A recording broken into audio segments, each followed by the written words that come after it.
जांच कराओ, जांच कराओ, जांच कराओ। आप लोगों ने बैरिकेड लगा दिया गया है। JPC, JPC, JPC, JPC. Demand क्या है आपको? ईडी इस मामले में एफआईआर दर्ज करके इन्वेस्टिगेशन शुरू करे। अडानी के खिलाफ कार्रवाई क्यों नहीं हो रही है?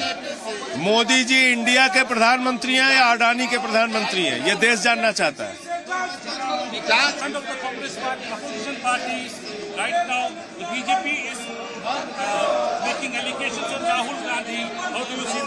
No, that are all diversionary tactics. Our main aim is to give a memorandum to ED to investigate Adani issue.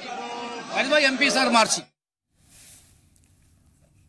तो लगातार जिस तरह से केसी वेणुगोपाल हो, आम आदमी पार्टी के संजय सिंह हो, तमाम जो लीडरान हैं वो लगातार अपनी बात रहे। अधीर रंजन को सुनिए आप, वो क्या कह रहे हैं। सरकार तो अडिग रहेगी।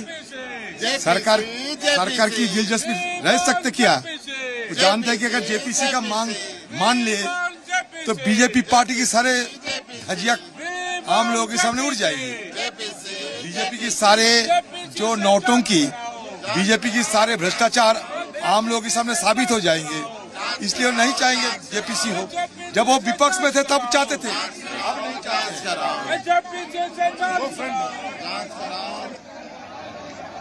अधीर रंजन भी करते हुए नजर आए। देखिए, तमाम जो लीडरान हैं अपोजिशन जमात के, वो सीधे तौर पर जेपीसी और अडानी को लेकर साफ तौर पर वो ये कह रहे हैं कि जांच होनी चाहिए, जांच कराओ। और इसी जांच को लेकर आज जो तमाम अपोजिशन लीडरान एकजुट नजर आ रहे हैं, एक साथ नजर आ रहे हैं। बातचीत हालांकि हो रही है, लेकिन फिलहाल पुलिस उन्हें रोकने का प्रयास कर रही है और पुलिस पूरी तरह से मुस्तैद है। तस्वीरें लाइव हैं आपके सामने, जी सलाम पर लगातार हम आपको लाइव तस्वीरें दिखा रहे हैं सीधे दिल्ली से। और ये देखिए, अधीर रंजन यहां बातचीत कर रहे हैं, तमाम लीडरान यहां मौजूद हैं अपोजिशन जमात के, और वो अपना अपना एहतजाज अपने अपने अंदाज में दर्ज करा रहे हैं। और अडानी मामले पर अपोजिशन जमात का ये एहतजाज आप लगातार हमारे साथ लाइव देख रहे हैं। मुबशिर लगातार हमारे संवाददाता, हमारे रिपोर्टर लगातार बने हुए हैं। मुबशिर, आपके पास आना चाहूंगा। और जिस तरह से लगातार जो जेपीसी की मांग लगातार लीडर्स कर रहे हैं, देखिए दिग्विजय सिंह का सुनवा देते हैं। दिग्विजय सिंह क्या कह रहे हैं? रणनीति आप देखिए ना, क्या रणनीति है।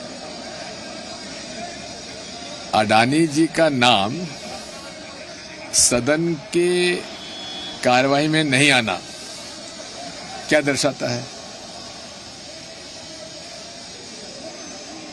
ऐसी क्या कारण है? इतना भर समझ लीजिए, बात समझ में आ जाएगी। सर, आप लोग अडानी, जेपीसी ये नारे लगा रहे हैं, सरकार की तरफ से एक ही जो है आवाज उठ रही, वो राहुल गांधी और उनकी स्पीच। क्योंकि वो नहीं चाहते कि अडानी जी की बात आई जाए, चर्चा में ना आए। आपने आज ट्वीट भी करा, ट्वीट करके आपने जो कहा कि चीन और रशिया के जो है फॉर्मूला पे चल रहे हैं, ये क्या? ये लक्ष्य उनका वही है, लोकतंत्र समाप्त करो और कंट्रोल डेमोक्रेसी रशिया और चाइना जैसी वैसी आना चाहिए। तो ये दिग्विजय सिंह थे जिन्हें आप सुन रहे थे, और लोकतंत्र को समाप्त करने की बात ये कहते हुए नजर आए। और देखिए, यहां अडानी से करके प्यार, चौकीदार, ये साफ तौर पर पोस्टर्स लेकर देखिए मल्लिकार्जुन खड़गे भी नजर आ रहे हैं। दीपेंद्र हुड्डा उनके साथ में, रमेश सिंह और तमाम जो लीडरान हैं अपोजिशन जमात के, वो नजर आ रहे हैं। तो साफ तौर पर यह देखा जा सकता है कि तमाम अपोजिशन जमात के लीडरान एकजुट होकर नजर आ रहे हैं और साफ तौर पर मजम्मत कर रहे हैं, एहतजाज कर रहे हैं।